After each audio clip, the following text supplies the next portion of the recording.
യാസീൻ വൽഖുർആനിൽ ഹകീം ഇന്നക ലമിനൽ മുർസലീൻ അലാ സിറാത്തിൻ മുസ്തഖീം. സദഖല്ലാഹുൽ അദീം. ഇന്നലെ പരിശുദ്ധമായ ഖുർആനിന്റെ ഹൃദയം എന്ന് വിശേഷിപ്പിക്കുന്ന സൂറത്ത് യാസീനിന്റെ ആദ്യത്തെ വചനത്തെ സംബന്ധിച്ചാണ് നമ്മൾ സംസാരിച്ചത്. ഖുർആൻ പാരായണത്തിന്റെ ശ്രേഷ്ഠത, യാസീൻ സൂറത്തിന്റെ ഫളായില് എന്നിവയൊക്കെ നമ്മൾ ഇന്നലെ പറഞ്ഞു. മഹാനരായ സയ്യിദുനാ റസൂലുള്ളാഹി സ്വല്ലല്ലാഹു അലൈഹി വസല്ലമ തങ്ങളിൽ നിന്ന് നമ്മുടെ മുൻഗാമികൾ ഉദ്ധരിക്കുന്നുണ്ട്, പരിശുദ്ധമായ യാസീൻ സൂറത്ത് പാരായണം ചെയ്യുന്നതിലൂടെ അല്ലാഹു സുബ്ഹാനഹു വ തആല വലിയ സംഖ്യകൾ അല്ലാഹുവിൻ്റെ മാർഗത്തിൽ സ്വതക്ക ചെയ്തതിന് സമാനമായ പ്രതിഫലം നൽകും. ഹജ്ജുകൾക്ക് സമാനമായ പ്രതിഫലം നൽകും. 20 ഹജ്ജുകൾക്ക് സമാനമായ പ്രതിഫലം നൽകുമെന്ന് ഹാഫിളു സുയൂത്തി റളിയല്ലാഹു അൻഹു അവിടുത്തെ തഫ്സീറിൽ രേഖപ്പെടുത്തിയത് കാണാം. അങ്ങനെ ഒരുപാട് പോരിശയുള്ള ഈ സൂറത്തിൻ്റെ ഉള്ളിലേക്ക്, അതിൻ്റെ ആശയതലങ്ങളിലൂടെയാണ് നമ്മൾ സഞ്ചരിച്ചു കൊണ്ടിരിക്കുന്നത്. യാസീൻ, ഇന്നലെ നമ്മൾ പറഞ്ഞു അക്ഷരങ്ങൾ കൊണ്ട് ആരംഭിക്കുന്ന സൂറത്തുകൾ. എത്ര സൂറത്തുണ്ടെന്നാ പറഞ്ഞത്? അക്ഷരങ്ങൾ കൊണ്ട് ആരംഭിക്കുന്ന എത്ര സൂറത്തുണ്ടെന്നാ പറഞ്ഞത് ഇന്നലത്തെ ക്ലാസ്സിലുള്ളവര്? 29 സൂറത്തുകൾ ആരംഭിക്കുന്നത് അക്ഷരങ്ങൾ കൊണ്ടാണ്. അലിഫ് ലാം മീം, അലിഫ് ലാം റാ, സ്വാദ്, നൂൻ, ഖാഫ്, ഇതൊക്കെ ഇന്നലെ പറഞ്ഞിരുന്നു. ഈ അക്ഷരങ്ങളുടെ അർത്ഥം അല്ലാഹു റസൂലുഹു അലം ബി മുറാദി, അള്ളാഹുവിനും അവൻ്റെ റസൂലിനും മാത്രമേ അറിയൂ. പിന്നെ ചില സാധ്യതകളുണ്ട്. അങ്ങനെ നോക്കിയാൽ യാ സയ്യിദൽ ബഷർ, സയ്യിദുനാ റസൂലുള്ളാഹി സ്വല്ലല്ലാഹു അലൈഹി വസല്ലമ തങ്ങളെ അഭിസംബോധന ചെയ്യാണ് മനുഷ്യരുടെ നേതാവ്. തഫ്സീറുൻ നസഫിയിൽ യാ സയ്യിദ് എന്ന വിളിയാണ് യാസീൻ എന്ന ഷോർട്ട് ഫോം എന്ന് ബഹുമാനപ്പെട്ടവർ രേഖപ്പെടുത്തിയത് കാണാം. ചുരുക്കത്തിൽ എന്തു തന്നെയാണെങ്കിലും ആ വിളി സയ്യിദുനാ റസൂലുള്ളാഹി സ്വല്ലല്ലാഹു അലൈഹി വസല്ലമ തങ്ങളിലേക്കാണ്. എന്നിട്ട് പരിശുദ്ധമായ ഖുർആൻ, വൽ ഖുർആനിൽ ഹകീം, അല്ലാഹു സുബ്ഹാനഹു വ തആല സത്യം ചെയ്തു പറയുകയാണ്, വിജ്ഞാനപ്രദമായ, ബലവത്തായ, തത്വപൂർണമായ ഖുർആൻ തന്നെയാണ് സത്യം. പരിശുദ്ധ ഖുർആനിൽ പല സന്ദർഭങ്ങളിൽ പല കാര്യങ്ങളെ തൊട്ട് സത്യം ചെയ്യാറുണ്ട്. നമ്മൾ പള്ളിയിൽ പഠിച്ചിരുന്ന ഒരു സൂറത്തായിരുന്നല്ലോ വല്ലുഹാ, ലുഹാ സമയത്ത് തന്നെയാണ് സത്യം. ലുഹാ പഠിച്ചപ്പോ ഉണ്ടായിരുന്നില്ലേ? വത്തീനി വസ്സൈത്തൂൻ വതൂരി സീനീൻ വഹാദൽ ബലദിൽ അമീൻ. അവിടൊക്കെ നമ്മൾ പറഞ്ഞിരുന്നു, ഖുർആൻ ഒരു പ്രയോഗം നടത്തുമ്പോൾ അതിന് നേർക്കുനേർ നമ്മൾ കാണുന്ന ഒരർത്ഥം മാത്രമല്ല ഉള്ളത്. ബഹുമാനപ്പെട്ട തഫ്സീർ സാവിയിൽ കാണാം, മിനിമം ഖുർആനിന്റെ ആയത്തുകൾക്ക് ഒരു 4 അർത്ഥമെങ്കിലും ഉണ്ടാവും. ഒന്നതിന്റെ ബാഹ്യമായ അർത്ഥം, ഒന്നതിന്റെ ഉള്ളിലുള്ള ആന്തരികമായ അർത്ഥം, ഒന്ന് ആ പദങ്ങൾ മറ്റു പദങ്ങളോട് ചേർന്ന് വരുമ്പോഴുള്ള അർത്ഥം, മുന്നിൽ നിന്ന് തുടർച്ചയായി വരുന്ന പദങ്ങളിലേക്ക് ബന്ധിപ്പിക്കുമ്പോഴുള്ള അർത്ഥം. ഇങ്ങനെ വായിച്ചാൽ ഒരു 4 അർത്ഥമെങ്കിലും ഒരായത്തിന് നമുക്ക് ചുരുങ്ങിയത് കൊടുക്കാൻ പറ്റും. അപ്പോൾ അല്ലാഹു സുബ്ഹാനഹു വ തആലയുടെ പരിശുദ്ധമായ ഖുർആനിനെയാണ് ഇവിടെ സത്യം ചെയ്യുന്നത്. വശംസി വളുഹാഹ, സൂര്യനെ സത്യം ചെയ്യുന്നുണ്ട്. അതുപോലെ നക്ഷത്രങ്ങളെ സത്യം ചെയ്യുന്നുണ്ട്. വിവിധങ്ങളായ വിഷയങ്ങളെ സത്യം ചെയ്യുന്നുണ്ട്. ഇവിടെ അല്ലാഹുവിന്റെ സ്റ്റേറ്റ്മെന്റ് വളരെ കൃത്യമാണ്. വൽ ഖുർആനിൽ ഹകീം, ഹിക്മത്തുടേതായ, വേർഡ് ഓഫ് വിസ്ഡം. ഹിക്മത്ത് എന്ന് പറഞ്ഞാല് തത്വപൂർണമായ, വിജ്ഞാനപ്രദമായ, ബലവത്തായ ഖുർആൻ തന്നെയാണ് സത്യം. ഖുർആൻ അതൊരു മഹാത്ഭുതമാണ്. ഖുർആൻ ഒരു മഹാത്ഭുതമാണ്. ആ മഹാത്ഭുതത്തിലേക്കാണ് അല്ലാഹു തആല വഴി തുറക്കുന്നത്. പരിശുദ്ധ ഖുർആനിൽ 6236 ആയത്തുകൾ, അല്ലെങ്കിൽ നമ്മൾ പറയാറുണ്ട് 6666 ആയത്തുകൾ, വിവിധങ്ങളായ അഭിപ്രായങ്ങൾ, 75,000 പദങ്ങൾ. ഇത്രയുമുള്ള ഈ ഒരു വേദഗ്രന്ഥത്തിൽ എന്തെല്ലാം വിഷയങ്ങളുണ്ട് എന്ന് നമ്മൾ ആലോചിച്ച് നോക്കൂ. ഖുർആനിൽ എന്തെല്ലാം വിഷയങ്ങളുണ്ട്? പറഞ്ഞാൽ തീരാത്ത അത്ര വിഷയങ്ങളുടെ അക്ഷയഖനിയാണ് പരിശുദ്ധമായ ഖുർആൻ എന്നുള്ളത്. നമ്മുടെ മുസ്ലിം സമൂഹം വളരെയേറെ ഗഹനമായി ഖുർആനിനെ പഠിക്കുകയും അതിൻ്റെ ആഴങ്ങളിലേക്ക് ഇറങ്ങുകയും വേണം. പരിശുദ്ധ ഖുർആനിന്റെ ഉള്ളിൽ എത്രയേറെ വിഷയങ്ങൾ ഉൾക്കൊള്ളുന്നു. ഇന്നും ശാസ്ത്രീയമായി നാം എത്തിച്ചേർന്നിട്ടില്ലാത്ത, ചർച്ച ചെയ്തിട്ടില്ലാത്ത പല സൂചകങ്ങളിലേക്കും ഖുർആൻ വഴിമരുന്നിടുന്നുണ്ട്. അള്ളാഹുവിന്റെ റസൂലിന്റെ കാലത്തില്ലാത്ത പല ശാസ്ത്രീയമായ വിഷയങ്ങളെയും ഖുർആൻ നേരത്തെ പറഞ്ഞു വെക്കുന്നുണ്ട്. ഹബീബ് സയ്യിദുനാ റസൂലുള്ളാഹി സ്വല്ലല്ലാഹു അലൈഹി വസല്ലമ തങ്ങളുടെ കാലം ഒരു സേഫ്റ്റി പിന്ന് പോലും കണ്ടുപിടിക്കാത്ത കാലത്താണ് അള്ളാഹുവിന്റെ റസൂൽ സല്ലല്ലാഹു അലൈഹി വസല്ലം ഇത് ഓതിക്കൊടുക്കുന്നത്. പരിശുദ്ധ ഖുർആനിന്റെ സാഹിത്യ ഭംഗി അറബികളായ ആളുകളെ പോലും അമ്പരപ്പിച്ചിരുന്നു. ഖുർആൻ എന്തുകൊണ്ടാണ് അല്ലാഹു തആല ഹബീബായ നബി തങ്ങളുടെ മുന്നിലേക്ക് വെച്ചത്? ഓരോ കാലഘട്ടത്തിലും വന്ന പ്രവാചകന്മാർ ആ കാലഘട്ടത്തിലുള്ള ഏറ്റവും മികച്ചു നിൽക്കുന്ന, മുന്തി നിൽക്കുന്ന, ആ സമൂഹം കഴിവ് തെളിയിക്കുന്ന വിഷയമേതാണോ അതിൻ്റെ മേലെ നിന്നിട്ടാണ് സംസാരിക്കുക. സയ്യിദുനാ മൂസ അലൈഹിസ്സലാം, മൂസാ നബിയുടെ കാലത്ത് ബ്ലാക്ക് മാജിക്, സിഹർ ചെയ്യുന്ന ആളുകളുടെ കാലമായിരുന്നു. പരിശുദ്ധ ഖുർആൻ ആ ചരിത്രം പറയുന്നുണ്ട്. സാഹിര്യങ്ങളാണ്, സിഹറുകൾ. അവരുടെ കയ്യിലുള്ള സാധനങ്ങളൊക്കെ താഴെ ഇടുമ്പോഴേക്ക് പാമ്പായിട്ട് മാറുകയാണ്. അവരുടെ കാലത്താണ് സയ്യിദുനാ മൂസ അലൈഹിസ്സലാം വന്നത്. അവരുടെ സിഹറുകളെ മുഴുവനും നിഷ്പ്രഭമാക്കി കളഞ്ഞു. അവരുടെ സിഹറുകളെ മുഴുവനും നിഷ്പ്രഭമാക്കി കളഞ്ഞു. അവരുടെ സിഹറൊന്നുമല്ല. സയ്യിദുനാ മൂസ പ്രവാചകരുടെ കയ്യിലുള്ള വടി താഴേക്കിട്ടപ്പോൾ അവരുണ്ടാക്കിയെടുത്ത ആ ബ്ലാക്ക് മാജിക്കുകൾ മുഴുവൻ, അതിന്റെ ഉൽപ്പന്നങ്ങളെ മുഴുവനും അത് വിഴുങ്ങിക്കളഞ്ഞു. സയ്യിദുനാ ഈസാ പ്രവാചകരുടെ സമൂഹം എന്ന് പറഞ്ഞാൽ വളരെയേറെ ചികിത്സാ രംഗത്ത് മുൻപന്തിയിൽ നിന്ന ആളുകളാണ്. ഭയങ്കര ചികിത്സാരികളായിരുന്നു, ഡോക്ടേഴ്സായിരുന്നു. അവരെയാണ് അമ്പരപ്പിച്ചത്. അവർക്ക് ചികിത്സിച്ചു മാറ്റാൻ പറ്റാത്ത രോഗങ്ങൾ ഉണ്ടായിരുന്നു.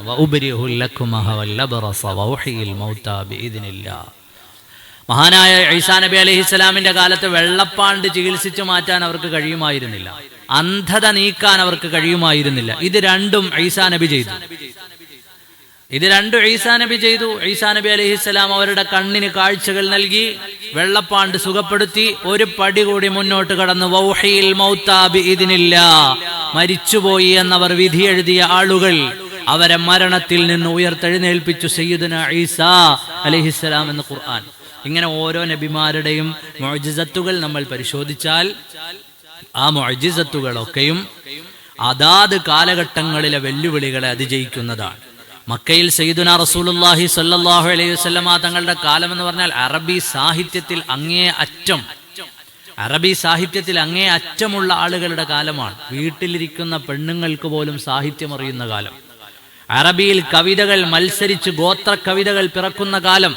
അവിടെയാണ് അതിൻ്റെ ഒക്കെ മേലെ നിൽക്കുന്നൊരു വേദം പിറക്കുന്നത്.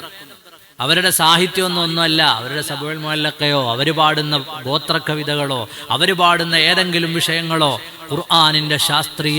ഖുർആനിന്റെ സാഹിത്യപരമായ മേന്മയ്ക്ക് മുന്നിൽ ഒന്നുമല്ലാതെയായി മാറി. പഴയ വലിയ വലിയ കവികൾ ഇസ്ലാമിലേക്ക് കടന്നു വന്നു. പിന്നീട് അവരാരും കവിത എഴുതിയില്ല.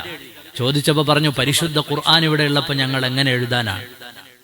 ഖുർആനിനപ്പുറം നിൽക്കുന്ന ഒരു മഹിമയുള്ള വചനം എഴുതാൻ കഴിയുന്നില്ല. അറബിയിൽ ഏറ്റവും അധികം ഉപയോഗിക്കുന്ന ലെറ്ററുകളിൽ ഒന്നാണ് മീം എന്നുള്ളത്. മീം, ഇംഗ്ലീഷിൽ ഇ എന്ന അക്ഷരമാണ് ഏറ്റവും കൂടുതൽ ഉപയോഗിക്കുക.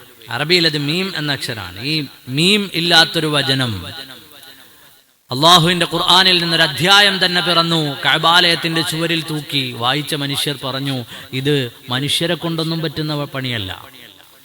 അള്ളാഹുവിന്റെ പരിശുദ്ധമായ കലാമിന് പകരണ്ടാക്കാൻ സാഹിത്യ ഭംഗി പരിശുദ്ധമായ ഖുർആനിന്റെ എത്രത്തോളം എന്ന് വെച്ചാൽ നമ്മുടെ പത്രങ്ങളിലൊക്കെ 100 കൊല്ലം മുമ്പുള്ള വാർത്ത വരും.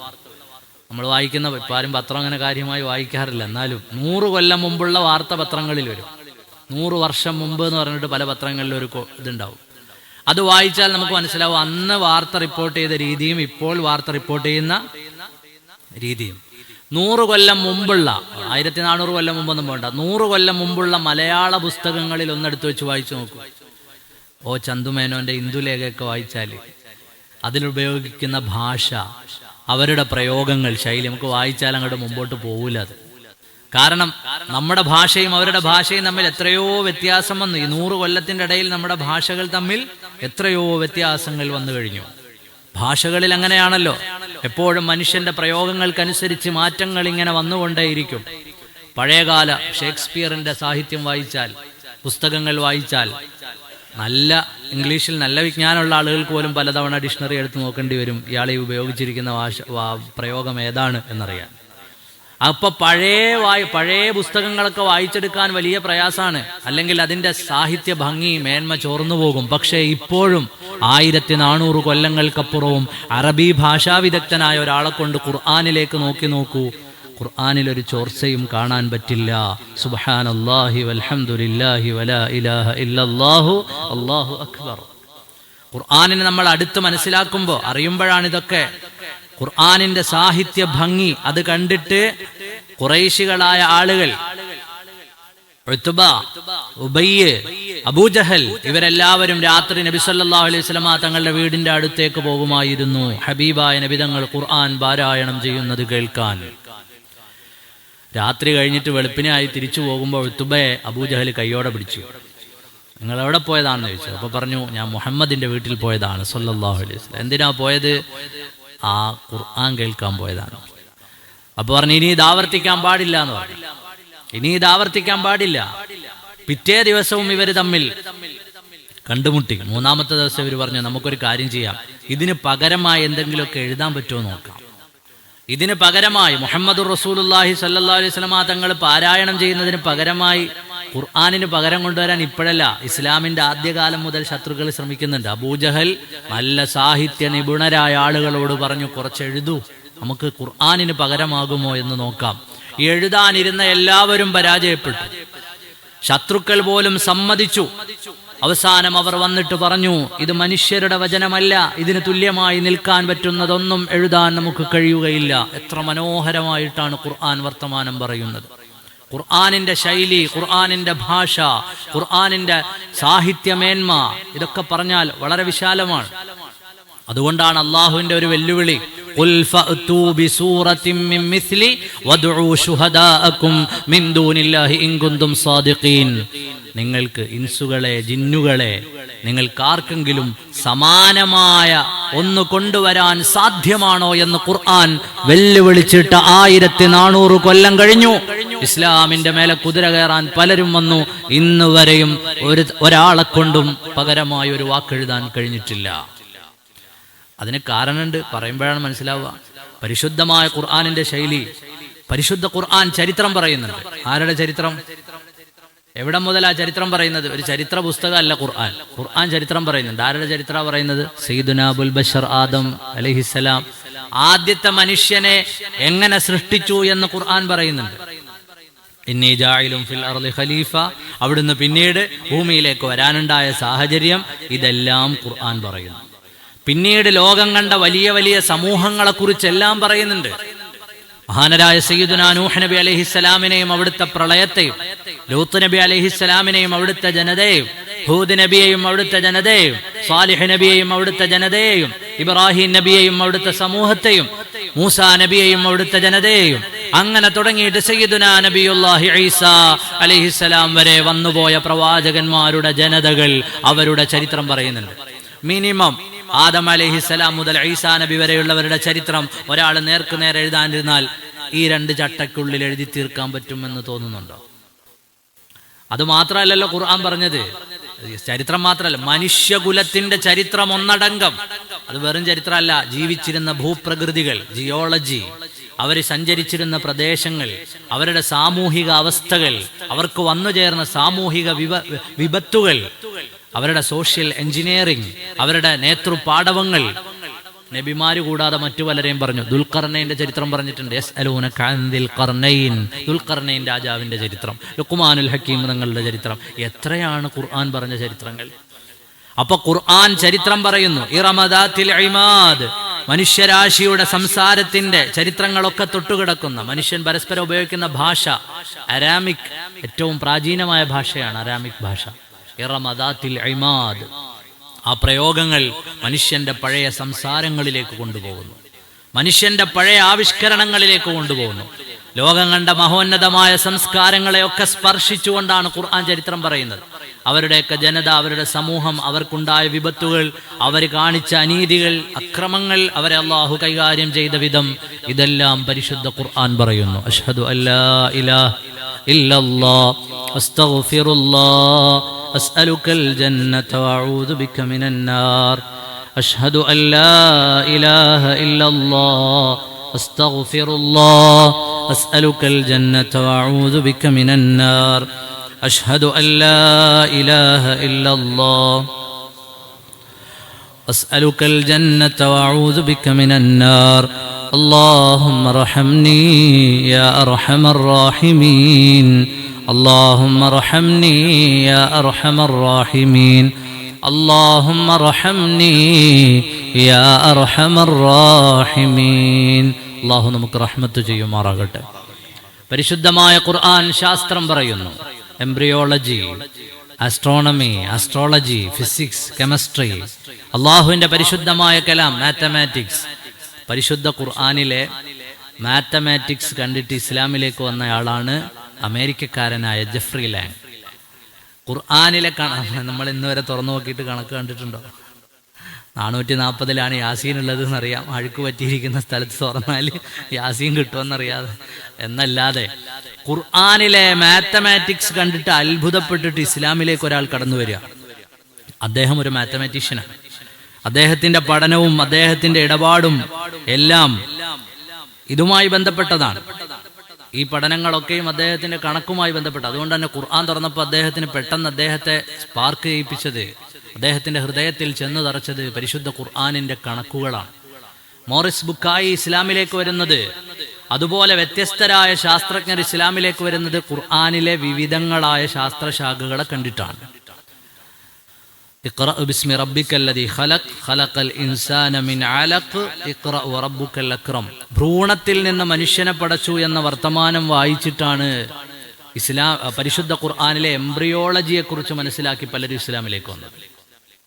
പല ആളുകളും നമ്മൾ ലോകത്തിന്റെ ചരിത്രം ഇങ്ങനെ വായിച്ചെടുത്താൽ പല ആളുകളുടെയും ഹൃദയത്തിലേക്ക് പരിശുദ്ധമായ ഇസ്ലാമിനെ ഖുർആൻ കൊത്തിവെച്ച വിധം ഒരു സ്കാനിങ്ങോ ഒരു എക്സ്റേയോ ഒന്നുമില്ലാത്ത കാലത്ത് ഉമ്മയുടെ ഉദരത്തിൽ നടക്കുന്നത് എന്താണെന്ന് വൃത്തിയായി ഖുർആൻ പറയുന്നുണ്ട്. ثم خلقنا النطفة علقة فخلقنا العلقة مضغة وخلقنا المضغة عظاما فكسونا العظام لحما ثم أنشأناه خلقا آخر فتبارك الله أحسن الخالقين. ഈ ശാസ്ത്രശാഖകളെല്ലാം ചെറുപ്പക്കാർ മനസ്സിലാക്കാനാണ്. ലോകം ഇന്ന് വലിയ ശാസ്ത്രം എന്ന് പറയുന്നതെല്ലാം 18-ാം നൂറ്റാണ്ടിലോ 17-ാം നൂറ്റാണ്ടിലോ ഒക്കെ ഉദയം ചെയ്തു വന്നതാണെങ്കിൽ ഉമ്മയുടെ ഉദരത്തിൽ എത്തിപ്പെടുന്ന ഭ്രൂണത്തിന് സംഭവിക്കുന്നത് എന്താണ് എന്ന്, ബീജത്തിന് സംഭവിക്കുന്നത് എന്താണെന്ന് ഖുർആൻ വ്യക്തമായി പറഞ്ഞു തരുന്നു. അവിടെ എന്ത് മാറ്റാണ് നടക്കുന്നത്? ആരാ നോക്കുക? നബി സല്ലല്ലാഹു അലൈഹി വസല്ലം തങ്ങളുടെ കാലത്ത് സ്കാനിങ് ഇല്ല. നബി സല്ലല്ലാഹു അലൈഹി വസല്ലം തങ്ങളുടെ കാലത്ത് എക്സ്റേ ഇല്ല. അള്ളാഹുവിന്റെ റസൂൽ ഇങ്ങനെ ഓതി കൊടുക്കുകയാണ്. അവിടുന്ന് ഭ്രൂണം രക്തപിണ്ഡം മാംസപിണ്ഡമായി, മാംസപിണ്ഡം എല്ലുകളായി, അനന്തരം അതിൻ്റെ മേൽ മാംസം വീണ്ടും പൊതിഞ്ഞു. മനുഷ്യൻ ഒരു ജീവിയായി പുറത്തു വരുന്നത് വരെയുള്ള കാര്യങ്ങളെ 1-2 ആയത്തുകളിൽ ഫതബാറക്കല്ലാഹു അഹ്സനുൽ ഖാലിഖീൻ. അപ്പോ ഇതൊക്കെ പഠിച്ച വിശാലമായി വായിച്ച മനുഷ്യരൊക്കെ പറഞ്ഞു, ദ ഡെവലപ്പിംഗ് ഹ്യൂമൻ എന്ന പുസ്തകം ഇതൊക്കെ എഴുതിയ ആളുകൾ പറഞ്ഞു, ഞാനിതൊക്കെ പഠിച്ചിട്ട് ഖുർആൻ വായിക്കുന്ന സമയത്ത് ഖുർആനിൽ മനുഷ്യന്റെ സൃഷ്ടിപ്പിനെ കുറിച്ചുള്ള വിശാലമായ ചർച്ചകളുണ്ട്. ഞാനാണ് പ്രഥമമായി ഇതൊക്കെ കണ്ടെത്തിയത് എന്നാണ് ഞാൻ കരുതിയിരുന്നത്. പക്ഷേ മുഹമ്മദ് നബി സല്ലല്ലാഹു അലൈഹി വസല്ലം തങ്ങൾ അള്ളാഹുവിൽ നിന്നല്ലാതെ വേറൊരു വഴിയിലൂടെയും ഇത് പറയാനൊരു വഴിയില്ല. അങ്ങനെ ഒരാൾക്ക് കിട്ടാനുള്ള വഴിയും ഇല്ല. എവിടുന്നെങ്കിലും കേട്ടുപഠിച്ചിട്ട് പറയാൻ അങ്ങനെ ഒരു സാഹചര്യമല്ല. ഇനി പരിശുദ്ധമായ ഖുർആനിന്റെ ഇതിങ്ങനെ ഓരോന്ന് പറഞ്ഞാൽ എംബ്രിയോളജി മാത്രമല്ല, ഇതിപ്പോ എംബ്രിയോളജിയുടെ ഒരു ഭാഗം മാത്രമാണ് ഞാൻ പറഞ്ഞത്. ഉമ്മയുടെ ഉദരത്തിൽ 3 ഇരുട്ടറകൾക്കുള്ളിലാണ് നിങ്ങൾ, സൂറത്തു സുമർ.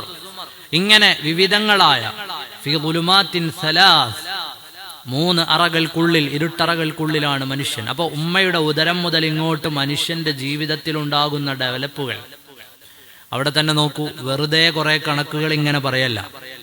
പരിശുദ്ധ ഖുർആൻ വാഗ്ദാനങ്ങളെ കുറിച്ച് പറഞ്ഞത് 1000 സ്ഥലത്താണ്. വാഗ്ദാനങ്ങളെ കുറിച്ച് പറഞ്ഞത് 1000 സ്ഥലത്ത്. താക്കീതുകളെ കുറിച്ച് പറഞ്ഞത് 1000 സ്ഥലത്ത്. നിങ്ങൾക്ക് അല്ലാഹു സുബ്ഹാനഹു വ തആല റിവാർഡ് തരും എന്ന് പറഞ്ഞത് 1000 സ്ഥലത്ത്. വാഗ്ദാനങ്ങളും താക്കീതുകളും പറയുമ്പോൾ കൃത്യമായി 1000. സമാധാനത്തെക്കുറിച്ചുള്ള പരാമർശം വരുന്നത് 50 സ്ഥലങ്ങളിൽ. നന്മകളടങ്ങിയ പ്രവർത്തനങ്ങളെ കുറിച്ച് പരാമർശിക്കുന്നത് 50 സ്ഥലങ്ങളിൽ. അപകടങ്ങളെക്കുറിച്ച് പരാമർശിക്കുന്നത് 75 സ്ഥലങ്ങളിൽ. നന്ദിയെക്കുറിച്ച് പരാമർശിക്കുന്നത് 75 സ്ഥലങ്ങളിൽ. 117 സ്ഥലങ്ങളിൽ പ്രതിക്രിയകളെക്കുറിച്ച് പരാമർശിക്കുകയാണ്. അതിന്റെ ഒരിരട്ടി കൂടി കടന്ന് 234 സ്ഥലങ്ങളിൽ പാപമോചനത്തെക്കുറിച്ച് അല്ലാഹു സുബ്ഹാനഹു വ തആല പരാമർശിക്കുന്നു.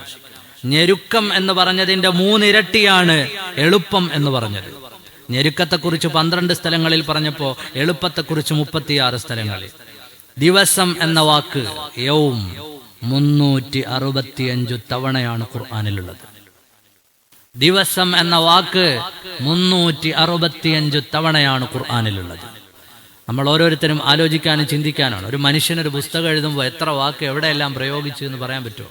മേലിൽ ഉപയോഗിച്ച വാക്ക് പിന്നുപയോഗിച്ചോ ഇതെത്രയാണ് ഇതിന്റെ കൗണ്ട് ആർക്കെങ്കിലും പറയാൻ പറ്റുമോ? അപ്പൊ 365 ദിവസങ്ങളിൽ ഉപയോഗിക്കുന്നു. മാസങ്ങൾ എന്ന പ്രയോഗം 12 സ്ഥലങ്ങളിൽ. മാസങ്ങൾ എത്രയുണ്ട്? 12 ആണ്. ഓരോ വാക്കുകളും അടുക്കിപ്പറക്കി വെച്ചിരിക്കുന്നതിന്റെ ഒരു സ്ട്രക്ചർ അത് വായിച്ചാൽ തന്നെ മനസ്സിലാകും ഇതൊരു മനുഷ്യനെ കൊണ്ടൊന്നും സാധ്യമല്ല ഇങ്ങനെ ഒരു വേദം ഉണ്ടാക്കാൻ. അപ്പോഴാണ് നമ്മൾ മനസ്സിലാക്കേണ്ടത് എന്തുകൊണ്ടായിരിക്കും ഇസ്ലാമിന്റെ വിരോധികൾ പരാജയപ്പെട്ടു പോയത്. ഒരു വേദം വെറുതെ ഒരു സൂറത്തുണ്ടാക്കിയാൽ പോരാ, അതിന്റെ സ്ട്രക്ചറിൽ ഈ സാധനങ്ങളൊക്കെ ഉണ്ടാവണം. മനുഷ്യന്റെ ചരിത്രം, ശാസ്ത്രം, ലോകത്ത് ഈ വിവരങ്ങൾ അടങ്ങിയിരിക്കുന്ന ഓരോ പദങ്ങൾ ഉപയോഗിച്ചിരിക്കുന്ന പ്രയോഗങ്ങൾ ഉപയോഗിച്ചിരിക്കുന്ന സ്ഥലങ്ങൾ, അതുമായി ബന്ധപ്പെട്ട വിഷയങ്ങൾ, ഇതിനെല്ലാം പ്രിയപ്പെട്ട മുഅ്മിനീങ്ങളെ ഇതൊക്കെ നമ്മുടെ ഈമാൻ വർദ്ധിക്കാനുള്ളതാണ്. അല്ലാതെ ഖുർആൻ ഒരു ശാസ്ത്രീയ പുസ്തകമാണ് എന്ന് പറയാനുള്ളതല്ല. ഖുർആൻ ഒരു ശാസ്ത്രീയ പുസ്തകമല്ല. ശാസ്ത്രം എന്ന് പറയുന്നത് ഇങ്ങനെ മാറിക്കൊണ്ടിരിക്കും. അത് ഇന്ന് ഒന്ന് പറയും, നാളെ ഒന്ന് പറയും, ഇതൊക്കെ ഉണ്ടാവും. പക്ഷേ ഖുർആനുമായി ബന്ധപ്പെട്ട് നാം മനസ്സിലാക്കേണ്ടത് ഏതു കാലത്തും പരിശുദ്ധമായ ഖുർആനിന്റെ പ്രസക്തിയെ കുറിച്ചാണ്.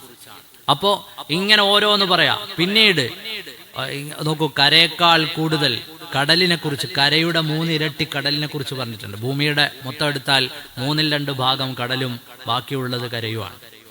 അപ്പോൾ ഓരോന്നിന്റെയും പ്രയോഗം ഖാലിഖായ റബ്ബിന് കൃത്യമായി അറിയാം. ഇതൊക്കെ എവിടെയാണ് പ്രയോഗിക്കേണ്ടത്, എങ്ങനെയാണ് പ്രയോഗിക്കേണ്ടത്, ഏത് ഭാഗത്താണ് കൊണ്ടുവരേണ്ടത്. ചുരുക്കത്തിൽ പറഞ്ഞാൽ എത്ര വരെ എന്ന് പറഞ്ഞാൽ വിശദീകരിക്കുന്നില്ല. സൂറത്തുകളുടെയും ആയത്തുകളുടെയും എണ്ണത്തിൽ വരെ ഈ കൃത്യതയും കണക്കും ഖുർആനിൽ കാണാം. അതിന്റെ അർത്ഥം ഖുർആനിൽ നിന്ന് ഒരായത്തെടുത്തു മാറ്റിയിട്ട് ഒരാൾക്ക് അവതരിപ്പിക്കാൻ പറ്റില്ല. കൃത്യമായി അത് പൂട്ടിക്കെട്ടി വെച്ചിരിക്കുകയാണ്. അതിൽ നിന്നൊരായത്തെടുത്ത് മാറ്റിയിട്ട് ഇത് നിങ്ങളെ സൂറത്താണെന്ന് പറഞ്ഞൊരാൾക്ക് പറയാൻ പറ്റില്ല. പരിശുദ്ധമായ ഖുർആനിന്റെ പ്രത്യേകതയാണ്. ഇനിയും നോക്കൂ, എത്ര പ്രത്യേകതകൾ പറയാനുണ്ട്, ഞാൻ വിശദീകരിക്കുന്നില്ല. ലോകത്ത് ഏറ്റവും അധികം ആളുകൾ പാരായണം ചെയ്യുന്ന വേദം അത് പരിശുദ്ധ ഖുർആനാണ്. മറ്റു പല വേദങ്ങളും അതാത് ഭാഷകളിൽ തന്നെ വായിക്കാനുണ്ട്. പക്ഷെ ഖുർആൻ അത് അറബിയിൽ തന്നെയാണ്. ഒരു ദിവസം 17 തവണ നിർബന്ധമായി നമ്മൾ പാരായണം ചെയ്യും. സൂറത്തുൽ ഫാത്തിഹ കോടിക്കണക്കിന് മുസ്ലിമീങ്ങളിൽ ഒരു 10% പാരായണം ചെയ്താൽ തന്നെ, നമ്മുടെ പള്ളിയിൽ വരുന്ന ആളുകൾ തന്നെ 17 തവണ പാരായണം ചെയ്യുമ്പോൾ അത് എത്രയായി നമുക്ക് കൂട്ടിയാൽ മനസ്സിലാവും. സൂറത്തുൽ ഫാത്തിഹ 17 തവണ നിർബന്ധമായിട്ട് ഓതണമല്ലോ. അപ്പൊ സൂറത്തുൽ ഫാത്തിഹ നമ്മൾ 17 തവണ ഓതുന്നു. ഇതുപോലെ ലോകത്ത് കോടാനുകോടി മനുഷ്യരിങ്ങനെ ഓതിക്കൊണ്ടേയിരിക്കുന്നു. എന്തുകൊണ്ടാണ് അറബി എന്നുള്ള ഭാഷ, ഖുർആനൻ അറബിയ, അറബി എന്നുള്ള ഭാഷയ്ക്ക് വലിയ പ്രാധാന്യമുള്ള ഭാഷയാണ്. ഒരക്ഷരത്തിന് പോലും അർത്ഥമുണ്ട് അറബിയിൽ. ഒരക്ഷരത്തിന് പോലും അറബിയിൽ അർത്ഥമുണ്ട്. ഉസ്താദുമാർക്കൊക്കെ വളരെ പെട്ടെന്ന് ചിലപ്പോൾ മനസ്സിലാവും പറഞ്ഞാൽ. ഒറ്റ ഉദാഹരണം ഞാൻ പറഞ്ഞുതരാം. വാട്ട് ഈസ് യുവർ നെയിം എന്ന് ചോദിച്ചാൽ എന്താണ്? അല്ലെ, your good name please, what is your name എന്നൊക്കെ നമ്മൾ ചോദിക്കും. എന്താണ് നിങ്ങളുടെ പേരെന്താണ്? മലയാളത്തിൽ നിങ്ങളുടെ പേരെന്താണ്? ഇത് ചോദിച്ചത് ആരോടാണ് എന്ന് നമുക്ക് മനസ്സിലാവില്ല. അപ്പൊ ദൂരെ നിന്ന് ഒരാൾ കേൾക്കാണ്, ഉസ്താദ് പള്ളിക്കകത്ത് നിന്ന് ആരോടോ വാട്ട് ഈസ് യുവർ നെയിം എന്ന് ചോദിച്ചിട്ടുണ്ട്. നിങ്ങളുടെ പേരെന്താന്ന് ചോദിച്ചത് ആരോടാന്ന് മനസ്സിലാവുന്നില്ല. അറബിയിലേക്കാണെങ്കിൽ മസ്മുക്ക, നിന്റെ പേരെന്താണ്? അപ്പൊ മനസ്സിലായത് ആണിനോടാണ് ചോദിച്ചത് അല്ലേ, മസ്മുക്ക. പെണ്ണിനോടായിരുന്നെങ്കിൽ എങ്ങനെ ചോദിക്കുമായിരുന്നു? മസ്മുക്കി എന്ന് ചോദിക്കുമായിരുന്നു. ആ ഒരു കാഫിന്റെ ഫത്ഹ് താഴെ വന്നപ്പോഴേക്ക് സ്ത്രീലിംഗം പുല്ലിംഗത്തിലേക്ക്, പുല്ലിംഗം സ്ത്രീലിംഗത്തിലേക്ക് അങ്ങോട്ടും ഇങ്ങോട്ടും മാറിക്കഴിഞ്ഞു. ഒരു പൊട്ടനായ ഒരാൾ കേട്ടാലും മനസ്സിലാവും ഉസ്താദ് പേര് ചോദിച്ചത് ഒരു പെണ്ണിനോടാണ്. മസ്മുക്കി എന്നാ ചോദിച്ചത്, അപ്പൊ ഒരു പെണ്ണിനോടാണെന്ന് മനസ്സിലായി. മസ്മുക്കാന്ന് ചോദിച്ചപ്പോ ഒരാണിനോടാണെന്ന് മനസ്സിലായി. അപ്പൊ ഒരു അക്ഷരം പോലും, ഒരു ക, ഒരു കി, ഒരു ഫ, ഒരു വാ, ഇതൊക്കെ ഒരൊറ്റ ലെറ്ററിൽ തന്നെ ഇതിന്റെ മുഴുവൻ അർത്ഥതലങ്ങൾ മാറിമറിയുന്ന ഒരു ഭാഷ. അറബി ഒരു വിസ്മയകരമായ ഭാഷയാണ്. ആ ഭാഷയിലാണ് പരിശുദ്ധ ഖുർആൻ അവതരിച്ചിട്ടുള്ളത്.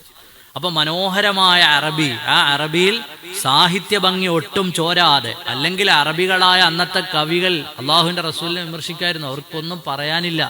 എത്രയാണ് അവരിങ്ങനെ കേട്ടുകൊണ്ടിരിക്കുക ശംസി വളുഹാഹാ വൽ ഖമരി ഇദാ തലാഹാ വന്നഹാരി ഇദാ ജല്ലാഹാ. ഖുർആനെ കുറിച്ച് പറഞ്ഞപ്പോൾ ഇംഗ്ലീഷ് എഴുത്തുകാരിലൊരാൾ കാർലയിൽ ഒരിക്കൽ എഴുതിയത് കാണാം. ചിലപ്പോൾ ഇങ്ങനെ ഒഴുകുന്ന സമുദ്രം പോലെ, ചിലപ്പം ഇങ്ങനെ ഉയർന്നു നിൽക്കുന്ന പർവ്വതം പോലെ, ചിലപ്പം ആഴിയിലേക്ക് ഊളിയിട്ട് പോകുന്നത് പോലെ കേട്ടിരിക്കുന്ന മനുഷ്യന്റെ ഹൃദയത്തിൽ സ്പർശിക്കുന്ന വചനങ്ങൾ പരിശുദ്ധ ഖുർആൻ. ഖുർആൻ ഒന്നത് കേട്ടാൽ ഇതര മത സുഹൃത്തുക്കൾക്ക് പോലും ഖുർആന്റെ പാരായണം ഇഷ്ടമാണ്. നല്ല രീതിയിൽ പാരായണം ചെയ്യുകയാണെങ്കിൽ ഇതര മത സുഹൃത്തുക്കൾക്ക് പോലും അത് കേൾക്കാൻ വലിയ ഇഷ്ടമാണ്. അത്രയും മനോഹരമാണ് അതിന്റെ പാരായണം. അങ്ങനെ പാരായണം ചെയ്യപ്പെടുന്ന ഒരു വേദവും ഇല്ല. പാരായണത്തിനൊരു പ്രത്യേക സ്റ്റൈൽ. ആ സ്റ്റൈലിലെ ഓതാൻ പറ്റും. അതിനൊരു തജ്വീദും അതിനൊരു നിയമവും. അത് ഗദ്യമല്ല, പദ്യമല്ല, രണ്ടിന്റെയും സമ്മിശ്രമായ രൂപം, അങ്ങനെയൊന്നുമല്ല. അല്ലാഹു സുബ്ഹാനഹു വ തആലയുടെ കലാം, ഒരു കുറവും പറയാനില്ലാത്ത കലാമാണത്. അല്ലാഹു തആല അത് ഹൃദയത്തോട് ചേർത്ത് പിടിക്കാൻ നമുക്ക് തൗഫീഖ് നൽകുമാറാകട്ടെ. പരിശുദ്ധ ഖുർആനിന്റെ വചനങ്ങളിൽ നമ്മളെക്കാൾ കൂടുതൽ ഇതര മതസ്ഥരായ ആളുകൾ ഗവേഷണങ്ങൾ നടത്തുന്നുണ്ട്. എന്തിനാണ്? ഇത് തെറ്റാണ് എന്ന് തെളിയിക്കാൻ. ഇത് തെറ്റാണ് എന്ന് തെളിയിക്കാൻ നമ്മളെക്കാൾ കൂടുതൽ എത്രയോ ഇസ്ലാമിന്റെ വിരോധികൾ. നിങ്ങൾ നോക്കൂ, 1400 കൊല്ലത്തിനിടയിൽ എത്ര എത്തീസ്റ്റുകൾ വന്നു, എത്ര ഇസ്ലാം വിരോധികൾ, ജൂതന്മാർ, മറ്റു മതസ്ഥർ, എത്ര ആളുകൾ വന്നു. ആ വെല്ലുവിളി അവിടെ നിലനിൽക്കല്ലേ? ഇപ്പോഴും നമ്മൾ വെല്ലുവിളിക്കല്ലേ? ഫഅ്തു ബിസൂറത്തിൻ മിൻ മിസ്ലി വദ്ഉ ശുഹദാഅകും മിൻ ദൂനില്ലാഹി ഇൻ കുന്തും സാദിഖീൻ. 6000-ലധികം വരുന്ന വചനങ്ങളിൽ 75,000 പദങ്ങളിൽ ശാസ്ത്രവും സാഹിത്യവും ചരിത്രവും ലോകവും വെളിച്ചവും വഴിയും ഇതെല്ലാം അവതരിപ്പിച്ചു തരാൻ പറ്റുന്ന പാകത്തിൽ ഒരു വരിയെങ്കിലും എഴുതാൻ പറ്റിയ ആണായി മനുഷ്യനായി പിറന്ന ഏതെങ്കിലും ഒരാളുണ്ടോ? ഖിയാമം നാൾ വരെ ഒരാൾക്കും അതിന് സാധ്യമല്ല. അത് അല്ലാഹുവിന്റെ വചനമാണ്. വഹക്കമാതും ഫമാ തുബഖീന മിൻ ശുബഹി ലിദി ശിഖാഖിൻ വലാ തബ്ഗീന മിൻ ഹകമി മൗലായ സ്വല്ലി വസല്ലിം ദായിമൻ അബദാ അലാ ഹബീബിക ഖൈറിൽ ഖൽഖി കുല്ലിഹിം. 1880-കളിലാണ് മനുഷ്യന്റെ തിരിച്ചറിയൽ രേഖയായി കൈവിരലടയാളം പ്രയോഗിച്ചു തുടങ്ങിയത്. അതിന്റെ കാരണം എന്താന്ന് വെച്ചാൽ, മനുഷ്യന്റെ ഫിംഗർ പ്രിന്റിന് സമാനമായ, എൻ്റെ ഫിംഗർ പ്രിന്റിന് സമാനമായ ഒരു ഫിംഗർ പ്രിന്റ് ലോകത്ത് വേറെ ആർക്കും ഉണ്ടാവുകയില്ല. അതുകൊണ്ടാണല്ലോ നമ്മൾ റേഷൻ കടയിൽ പോയാലും പറയും, എന്താ തള്ളവിരൽ വെക്കുക, വിരൽ പതിപ്പിക്കുക. ആധാർ എടുക്കാൻ പോയാലും പറയും വിരലുകൾ പതിപ്പിക്കുക. ലോകത്ത് എവിടെ ചെന്നാലും നമ്മുടെ കൈവിരലുകൾ പതിപ്പിച്ചുകൊണ്ട് നമ്മുടെ ഐഡന്റിറ്റി അവിടെ വ്യക്തമാക്കുകയാണ്. അപ്പൊ ഇതിലേക്ക് മനുഷ്യൻ, ഈ ഗവേഷണത്തിലേക്ക് എത്തുന്നത് മനുഷ്യന്റെ കണ്ടുപിടുത്താണ്. ലോകത്ത് വേറെ എന്നെ പോലെയല്ല, എൻ്റെ വാപ്പയുടേത്, എൻ്റെ അനുജൻ്റെത്, എൻ്റെ സഹോദരൻ്റെത്, എൻ്റെ കൂട്ടുകാരൻ്റെത്, ഒരാളുടേതും എന്നെ പോലെയല്ല. ഇനി ഒരാൾക്ക് അത് ഉണ്ടാവുകയില്ല. ഓരോ മനുഷ്യനും ഓരോ യുണീക്ക് പീസാണ്. ഓരോരുത്തരുടെയും കൈവിരൽ അടയാളം വ്യത്യസ്തമാണ്. ഖുർആനിലേക്ക് വരും, ബലാ ഖാദിരീന അലാ അൻ നുസവ്വിയ ബനാന.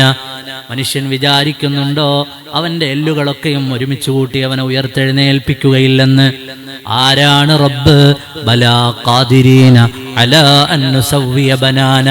അവന്റെ വിരൽ തുമ്പുകളെ ശരിപ്പെടുത്താൻ കഴിവുള്ള റബ്ബാണതെന്ന് പരിശുദ്ധ ഖുർആൻ.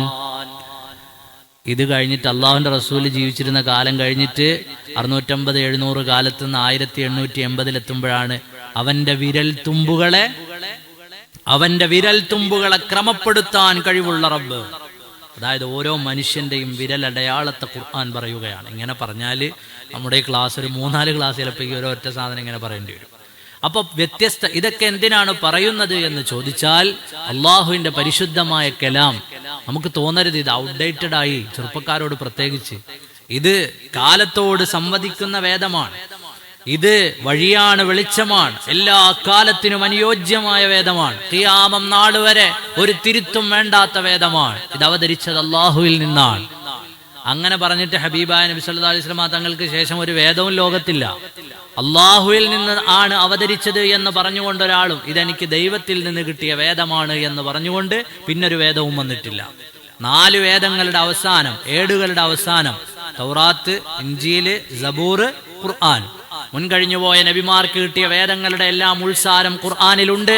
ഖുർആൻ അവതരിച്ചതോടുകൂടി ബാക്കിയുള്ള വേദങ്ങളൊക്കെയും അപ്രസക്തമായി. പരിശുദ്ധമായ ഖുർആനിന്റെ മഹിമയും മേന്മയും മുസ്ലിം ഉമ്മത്ത് തിരിച്ചറിയണം. അതിൽ ഇപ്പോഴും ഈ അടുത്ത സമയത്തൊരെണ്ണം വായിച്ചു, ഖുർആൻ പറഞ്ഞ നിറങ്ങളെക്കുറിച്ചുള്ള ചർച്ച ചെയ്യുന്നുണ്ട്. ഓരോ വെള്ളിയാഴ്ചയും ശരിക്കും ശ്രദ്ധിച്ചാൽ അല്ലാഹു തആല നമ്മയൊക്കെ ആലോചിപ്പിക്കുകയാണ്. അഫലാ യൻദുറൂന ഇലൽ ഇബ്ലി കൈഫ ഖുലിഖത്. ഒട്ടകത്തെ ചൂണ്ടിക്കാണിച്ചിട്ട് അതിന്റെ ബോഡി അനാട്ടമി പഠിച്ചു വെക്കാനാണ്. ഈ ജീവി മരുഭൂമിയെ അതിജീവിക്കുന്ന ഈ ജീവിക്കുള്ള ശാരീരിക പ്രത്യേകതകൾ, ബാക്കിയുള്ള ജീവജാലങ്ങളും നമ്മൾ തമ്മിലുള്ള വ്യത്യാസം, അവിടെ എത്രയോ ജീവജാലങ്ങളുണ്ട്. പിന്നെ അല്ലാഹു തആല നിർത്തിയില്ല, ഒരു ഒട്ടകത്തെ മാത്രം ചൂണ്ടിക്കാണിക്കല്ല. ഒട്ടകത്തിന് ഒരുപാട് പ്രത്യേകത ഉണ്ട്, അതിലേക്ക് പോയാൽ അങ്ങനെ അങ്ങോട്ട് പോകും. ആകാശത്തിന്റെ കൺസ്ട്രക്ഷൻ, തൂണുകളൊന്നുമില്ലാതെ ഉയർത്തി നിർത്തിയിരിക്കുന്ന ഈ മനോഹരമായ ആകാശം. ഭൂമിയിലേക്ക് നോക്കാൻ, ജിബാൽ പർവ്വതങ്ങളിലേക്ക് നോക്കാൻ. അപ്പോ ഒരു വെള്ളിയാഴ്ച ജുമയ്ക്ക് വരുന്ന ആൾ എത്ര കാര്യങ്ങളെ കുറിച്ച് ചിന്തിക്കണം. പഠിച്ചോനെ, ഇതിന്റെ ബോഡി അനാട്ടമി, അതിന്റെ മറ്റേത്, ഇതിന്റെ അത്, ഇതിന്റെ ഇത്. പക്ഷെ നമ്മളെ ചിന്ത പലപ്പോഴും വേറെ പലയിടത്തോ പോവാ. പല നിസ്കാരങ്ങളിലും ചിന്ത ഇതിലേക്കൊന്നും അല്ല ഉണ്ടാവുക. ഇതൊക്കെ സൃഷ്ടിച്ച റബ്ബിനെ കുറിച്ച് ഓർമ്മിപ്പിക്കാനാണ്. നമ്മൾ വേറെ പലതൊക്കെയാ. പലരെയും ഫോണിലടിക്കുക, 2000 രൂപ ഫോൺ പേയിൽ ക്രെഡിറ്റ് ആയിട്ടുണ്ട്, നന്ദിയുണ്ടേ. നിസ്കരിക്കാൻ നിൽക്കുമ്പോൾ റിങ് അടിക്കുന്നതിനേക്കാൾ കൂടുതൽ ചിലപ്പോൾ ഇപ്പൊ അതൊക്കെ അടിക്കുന്നത്. നമ്മളെ മോദിൻ സാ പറഞ്ഞല്ലേ, അപ്പൊ അടുത്തിരിക്കുന്ന ആള് പഹയൻ ഇപ്പൊ തന്നെ 2000 കിട്ടിയെന്ന്. അപ്പൊ അയാളെ നിസ്കാരവും പോയി, അവന് കൈകെട്ടി നിസ്കരിക്കാൻ നിന്നാലും 2000 എവിടുന്നോ കിട്ടിയിട്ടുണ്ട് എന്ന് ആലോചിച്ചു പോയത്. അപ്പോ അതൊക്കെയാണ് നമ്മളെ ചിന്ത. ദുനിയാവിന്റെ ഫിക്റിൽ ഇങ്ങനെ കറങ്ങുന്ന ചിന്തയാണ്. ഖുർആൻ പറയുന്നത് ഇതിനെക്കുറിച്ചൊക്കെ ആലോചിക്കുക. ആകാശത്തെക്കുറിച്ച്, ഭൂമിയെക്കുറിച്ച്, നിങ്ങൾ ജീവിക്കുന്ന സ്ഥലത്തെക്കുറിച്ച്. ആ ഭാഗം അവസാനിപ്പിക്കുകയാണ്. ഖുർആൻ ചോദിക്കുന്നുണ്ട്, ചിന്തിക്കുന്നില്ലേ? അഫലാ തഅഖിലൂൻ അഫലാ തുബ്സിറൂൻ. അങ്ങനെ ഒരു വേദം വായിക്കൂ എന്ന് പറഞ്ഞുകൊണ്ട് ആരംഭിക്കുന്നു. ചിന്തിക്കാൻ മനുഷ്യരെ പ്രേരിപ്പിക്കുന്നു, ആലോചിക്കാൻ മനുഷ്യരെ പ്രേരിപ്പിക്കുന്നു. ഖുർആൻ പറഞ്ഞത് ആലോചിക്കാതെ ഈ പറഞ്ഞതുപോലെ അങ്ങനെയല്ല. ആലോചിക്കൂ, ചിന്തിക്കൂ, മനസ്സിലാക്കൂ. ഈ ലോകം ദാ തുറന്ന് നിങ്ങളുടെ മുന്നിൽ കിടക്കുന്നു. ഈ ജീവജാലങ്ങളെക്കുറിച്ച്, ഈ ഭൂമിയെക്കുറിച്ച്, ഈ ആകാശത്തെക്കുറിച്ച്, ഇതൊക്കെ യാസീൻ ഇനി അങ്ങോട്ട് വരുന്ന ഭാഗങ്ങളിൽ പറയുന്നുണ്ട്. അപ്പൊ ഇതെല്ലാം ഉൾക്കൊള്ളുന്ന പരിശുദ്ധ ഖുർആൻ, ഞാൻ നേരത്തെ പറഞ്ഞതുപോലെ ഏത് വിഷയമാണോ, ഏത് ശാസ്ത്രീയ മേഖലയാണോ ചർച്ച ചെയ്യേണ്ടത്, ആ മേഖലകളിൽ വരാനുള്ള ചർച്ചകളൊക്കെയും വരുന്നുണ്ട് ഖുർആനിന്റെ പലയിടങ്ങളിലും. അപ്പൊ ഇതൊക്കെയും നമ്മൾ മനസ്സിലാക്കേണ്ടവരാണ്. ഇതൊക്കെ കണ്ടിട്ട് ഇസ്ലാമിലേക്ക് വന്നിട്ടുള്ള ഒരുപാട് ആളുകളുണ്ട്. ഇതൊരു മനുഷ്യന്റെ വചനമായിരുന്നെങ്കിൽ ലവജദൂ ഫീഹി ഇഖ്തിലാഫൻ കസീറാ, മനുഷ്യരുടേതായിരുന്നെങ്കിൽ ഇതിൽ ഒരുപാട് വ്യത്യാസങ്ങൾ പ്രകടമാകുമായിരുന്നല്ലോ. ഒരുപാട് നേരത്തെ പറഞ്ഞതിൽ നിന്ന് ഭിന്നമായ പലതും വരുമായിരുന്നല്ലോ. അപ്പൊ ഖുർആൻ അല്ലാഹുവിങ്കൽ നിന്നുള്ളതാണ്. നബി സല്ലല്ലാഹു അലൈഹി വസല്ലമ തങ്ങൾ ഉമ്മിയാണ്. ഒരാളിന്റെ അടുത്തൊന്നും ഒരക്ഷരവും പഠിച്ചിട്ടില്ല. ഒരാളിന്റെ അടുത്ത് പോയി എഴുത്തും വായനയും പഠിച്ചിട്ടില്ല. ആ പ്രവാചകർ സല്ലല്ലാഹു അലൈഹി വസല്ലമ തങ്ങൾ ഇതൊക്കെ നമുക്ക് ഓതിത്തരുകയാണ്. ഹബീബായ നബി തങ്ങളെ മുൻനിർത്തിക്കൊണ്ടാണ് ഖുർആൻ പറയുന്നത്. അല്ലാഹുവിൽ നിന്ന് അവതരിച്ച ഈ വചനങ്ങൾ നമ്മളൊക്കെ വല്ലാതെ ഖുർആനെ കുറിച്ച് ചിന്തിക്കണം, ഖുർആനിനെ സ്നേഹിക്കണം. 2 കാര്യങ്ങൾ നാളെ നിങ്ങൾക്ക് ആഖിറത്തിൽ ശഫാഅത്ത് ചെയ്യും.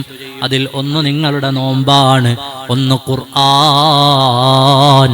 അതിനെ പാരായണം ചെയ്യുന്ന ആളുകൾക്ക് വേണ്ടി അത് ശഫാഅത്ത് ചെയ്യുമെന്ന് സയ്യിദുനാ റസൂലുള്ളാഹ് സല്ലല്ലാഹു അലൈഹി വസല്ലം. അഷ്ഹദു അല്ലാ ഇലാഹ ഇല്ലല്ലാഹ് അസ്തഗ്ഫിറുല്ലാഹ് അസ്അലുകൽ ജന്നത വഅഊദു ബിക മിനന്നാർ. അഷ്ഹദു അല്ലാ ഇലാഹ ഇല്ലല്ലാഹ് അസ്തഗ്ഫിറുല്ലാഹ് അസ്അലുകൽ ജന്നത വഅഊദു ബിക മിനന്നാർ. അഷ്ഹദു അല്ലാ ഇലാഹ ഇല്ലല്ലാഹ് അസ്തഗ്ഫിറുല്ലാഹ് അസ്അലുകൽ ജന്നത വഅഊദു ബിക മിനന്നാർ.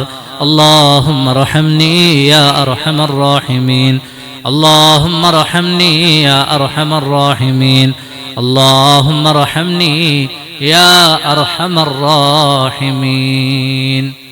ഇനി ഞാനൊരു ചോദ്യം ചോദിക്കട്ടെ. പരിശുദ്ധ ഖുർആൻ നമ്മുടെ വേദമാണെന്നും നമുക്ക് ശഫാഅത്ത് ചെയ്യുമെന്നും നമ്മൾ ഖുർആനിന്റെ ആളുകളാണെന്നും നാളെ ഖബറിലെത്തിയാൽ നിന്റെ ഇമാം ഏതാണെന്ന് ചോദിക്കുമ്പോൾ ഖുർആൻ എന്ന് പറയുമെന്നൊക്കെ നമ്മൾ പറയുന്നു. സത്യമായും നമ്മൾ ആലോചിച്ചു നോക്കൂ, 114 സൂറത്തുകളുടെ പേരുകളെങ്കിലും അറിയുന്ന, 114 സൂറത്തുകളുടെ പേരെങ്കിലും നമുക്കറിയോ? നമ്മൾ ഖുർആൻ്റെ അഹ്ലുകാരാന്നൊക്കെ പറയും, 114 സൂറത്തുകളുടെ പേര് പോലും പലപ്പോഴും പല ആളുകൾക്കും അറിയില്ല. പല ആളുകൾക്കും ഖുർആനുമായി ബന്ധമില്ല. അത്തരം ആളുകളാകരുത്. നമ്മുടെ മക്കളെയൊക്കെ നന്നായി നമ്മൾ പഠിപ്പിക്കണം. അള്ളാഹു തൗഫീഖ് ചെയ്യുമാറാകട്ടെ. ഖുർആൻ പഠിപ്പിച്ചാൽ അതല്ലേ, ഓരോന്നും പഠിപ്പിച്ചാൽ ഓരോ കാലം കഴിയുമ്പോൾ അത് പോവും. പക്ഷേ ഖുർആൻ പഠിപ്പിച്ചാൽ എക്കാലവും അത് മുതൽക്കൂട്ടാണ്.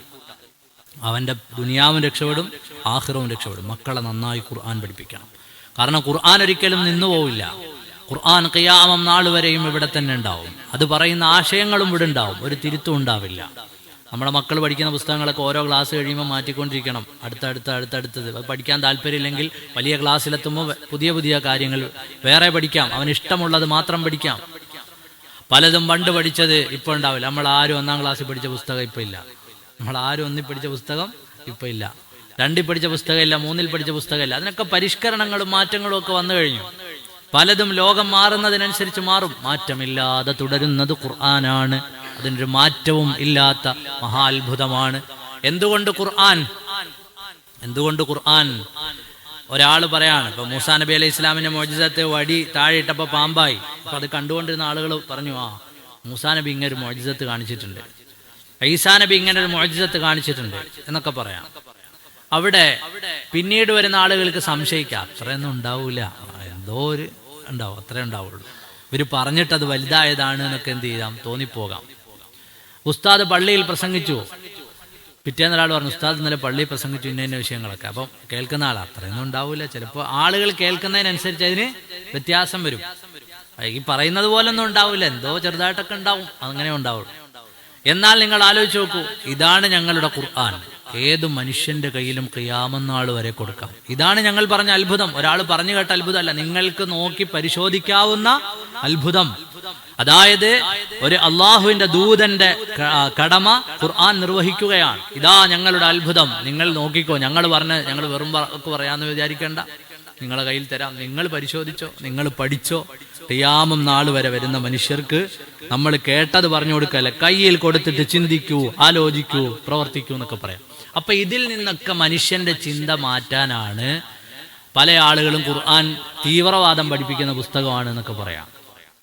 ഖുർആൻ പറഞ്ഞ ആസ്ട്രോണമിയും ആസ്ട്രോളജിയും പുതിയ പുതിയ ശാസ്ത്രവും സാഹിത്യവും മനുഷ്യന്റെ അവകാശങ്ങളും ഒക്കെ ആളുകളിലേക്ക് എത്താതിരിക്കാൻ എന്ത് പറയണം? ഖുർആൻ പറയുന്നുണ്ട്, കാഫിറുകളെ കണ്ടെടുത്ത് വെച്ച് കൊല്ലാൻ. ഈ അടുത്ത സമയത്ത് ഇസ്ലാമിന്റെ വിരോധികൾ പറയുന്നൊരു വർത്താനാണ്. ഇച്ചിരി ബുദ്ധിയുള്ള ആളുകൾക്ക് ചിന്തിച്ചാൽ മനസ്സിലാവും. ഖുർആൻ ഏത് ഭാഷയിലാണുള്ളത്? അറബി ഭാഷയിലാണ്. ഈ അറബി ഭാഷ, അതിന്റെ ട്രാൻസ്ലേഷനൊക്കെ വായിച്ചിട്ടാണ് പല ആളുകളും അങ്ങനെ പറയാം. ഈ അറബികളുടെ കൂടെ എത്രയോ കാലമായി നമ്മുടെ നാട്ടിലെ വിവിധ മതങ്ങളിലുള്ള ആളുകൾ ജോലി ചെയ്യുന്നു, ഇല്ലേ? സൗദിയിലും കുവൈറ്റിലും ഖത്തറിലും ഒക്കെ ജോലി ചെയ്യുന്നില്ലേ? ഖുർആൻ പറഞ്ഞിരിക്കുന്നു, കണ്ടെടുത്ത് വെച്ച് കൊല്ലാൻ പറയാൻ കൂലി കിട്ടുമായിരുന്നെങ്കിൽ എന്നേ അവരത് ചെയ്യേണ്ടതല്ലേ, അല്ലേ? അപ്പൊ എന്താണ് അതിൽ നിന്ന് മനസ്സിലാക്കേണ്ടത്? ഖുർആൻ പറഞ്ഞത് അങ്ങനെയല്ല. ഖുർആനിന്റെ കൃത്യമായ ഭാഷ അറിയുന്ന ആളുകൾക്ക് ഖുർആൻ എന്താണ് പറഞ്ഞത് എന്നറിയാം. അക്രമകാരികളായ ആളുകളെ നേരിടേണ്ടത് എങ്ങനെയാണ് എന്ന് പറഞ്ഞപ്പോഴാണ്. ഖുർആനിൽ പ്രതിരോധമുണ്ട്, പോരാട്ടമുണ്ട്, ഇതെല്ലാം ഖുർആൻ പറയുന്നുണ്ട്. അപ്പൊ ഖുർആനിനെ തെറ്റിദ്ധരിപ്പിക്കാൻ ഇങ്ങനെ പലതരത്തിലുള്ള ശ്രമങ്ങൾ നടത്താറുണ്ട്, പലതരത്തിലുള്ള കുപ്രചരണങ്ങളും അഴിച്ചുവിടാറുണ്ട്. അതിനോട് നമ്മൾ ചെയ്യേണ്ടത് ഖുർആനിനെ കുറിച്ച് കൂടുതൽ പഠിക്കുക എന്നുള്ളതാണ്. ആ ഭാഗം അവസാനിപ്പിക്കുന്നു. വൽ ഖുർആനിൽ ഹകീം. അല്ലാഹു തആല ഖുർആനിനെ മുൻനിർത്തിക്കൊണ്ട്, ഖുർആനിനെ സത്യം ചെയ്തുകൊണ്ട് പറയുകയാണ്, ഹിക്മത്തുടേതായ ഖുർആൻ. റദ്ദത്തു ബലാഗതുഹാ ദഅവാ മുആരിദിഹാ റദ്ദൽ ഗുയൂരി യദൽ ജാനി അനിൽ ഹുർമി മൗലായ സല്ലി വസൽ അലാ ഹബീബിക ഖൈറിൽ ഖൽഖി കുല്ലിഹിം ഇന്നക ലമിനൽ മുർസലീൻ. ഓ പ്രവാചക പ്രഭോ, അങ്ങ് അല്ലാഹുവിന്റെ ദൂതന്മാരിൽ മുർസലീങ്ങളിൽപ്പെട്ടയാൾ തന്നെയാണ്. ശത്രുക്കൾ പറഞ്ഞു, അങ്ങ് മുർസലീങ്ങളിൽപ്പെട്ടയാളല്ല, ലസ്ത മുർസല എന്നൊരു പ്രയോഗം ഖുറൈശികളിൽ നിന്ന്, ശത്രുക്കളിൽ നിന്ന് വന്നു.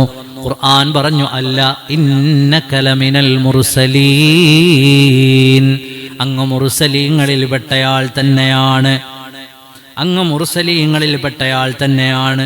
അല്ലാഹു തആല ഉറപ്പിച്ച് ഹബീബായ നബി സല്ലല്ലാഹു അലൈഹി വസല്ലം തങ്ങളോട് പറഞ്ഞു. നബിയെ അങ്ങ് മുർസലീങ്ങളിൽപ്പെട്ട ആൾ തന്നെയാണ്. ഈ അള്ളാഹുവിന്റെ ശത്രുക്കൾ അങ്ങനെ പലതും പറയും. റസൂലും നബിയും തമ്മിൽ വ്യത്യാസമുണ്ട്. ആദം അലൈഹിസ്സലാം നബിയാണ്, റസൂലല്ല. ആദ്യത്തെ റസൂൽ ആരാ? ആദ്യത്തെ റസൂൽ മുർസലീങ്ങൾ 1,24,000 വരുന്ന നബിമാരിൽ വളരെ തുച്ഛമായ 313 ആളുകളാണ് മുർസലീങ്ങളുള്ളത്. ആദ്യത്തെ മുർസൽ ആരാണ്? അതായത് ചില ആളുകൾക്ക് അല്ലാഹു സുബ്ഹാനഹു വ തആല നുബുവത്ത് കൊടുത്തിട്ടുണ്ടാവും, ജനങ്ങളോട് പ്രബോധനം ചെയ്യാനുള്ള അവസരം കൊടുത്തിട്ടില്ല. ചില ആളുകൾക്ക് വേദം കൊടുത്തിട്ടില്ല. അങ്ങനെ വ്യത്യസ്തങ്ങളായ കാറ്റഗറിയിലാണുള്ളത്. ലോകത്ത് ആദ്യത്തെ മുർസൽ സയ്യിദുന നബിയുല്ലാഹി നൂഹ് അലൈഹിസ്സലാമാണ്. നൂഹ് നബി അലൈഹിസ്സലാമാണ് ആദ്യത്തെ മുർസൽ. അപ്പോ നബി എന്ന പദവിയിൽ നിന്നും മുന്തിയ ഒരു പദവിയാണ് മുർസൽ എന്നുള്ള പദവി. അപ്പൊ മുർസലീങ്ങളിൽപ്പെട്ടയാളാണ് നബിയെ എന്ന് സയ്യിദുനാ റസൂലുള്ളാഹി സ്വല്ലല്ലാഹു അലൈഹി വസല്ലമ തങ്ങളോട് ഖുർആൻ പറയുന്നുണ്ട്. അതുകൊണ്ട് ഇവര് പറയുന്നത് കേൾക്കണ്ട, ഇവര് അങ്ങേ മുർസലീങ്ങളിൽപ്പെട്ട ആളല്ല എന്നൊക്കെ പറയുന്നത് കേൾക്കണ്ട. അങ്ങ് മുർസലുകളിൽപ്പെട്ടയാൾ തന്നെയാണ്.